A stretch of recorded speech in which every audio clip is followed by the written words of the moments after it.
Hello ছোট বন্ধুরা, আজ আমরা শুনব একটি মজার এবং শিক্ষণীয় গল্প 10 মিলে করি কাজ। এই গল্প থেকে আমরা শিখব সবাই মিলে একসাথে কাজ করার গুরুত্ব। চলো শুরু করি। এক গ্রামে 10টি ছোট প্রাণী বাস করত। তারা সবাই মিলে একটি বড় কাজ করতে চাইল। তারা সিদ্ধান্ত নিল সবাই মিলে গ্রামের রাস্তাঘাট পরিষ্কার করবে। প্রথমে কেউ বুঝত না কাকে কি করতে হবে। প্রাণীরা বসে ঠিক করল সবাই মিলেমিশে কাজ করবে। তারা হাসি মুখে পরিকল্পনা করল। খরগোশ ঝাড়ু দিয়ে রাস্তার ধুলো এবং পাতা ঝেড়ে দিচ্ছে।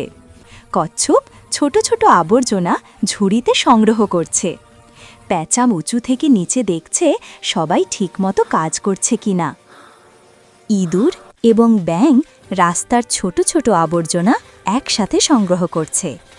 ছোট গরু ও ময়ূর ভারী পাথর বা গাছের ডাল সরিয়ে রাস্তা পরিষ্কার করছে। সবাই একসাথে কাজ করছে, কেউ আলাদা কাজ করছে না, সবাই সহযোগিতা করছে। শেষে সবাই মিলেমিশে কাজ শেষ করল। তারা হাসি মুখে আনন্দে নাচল।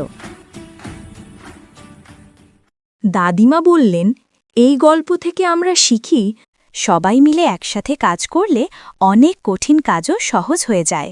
একসাথে চেষ্টা করলেই সব কিছু সম্ভব। এক কথায় 10 মিলে করি কাজ, হারি জিতি নাহি লাজ। আজকের গল্প এখানেই শেষ। আবার আমরা নতুন একটি সুন্দর গল্প নিয়ে তোমাদের সামনে হাজির হব।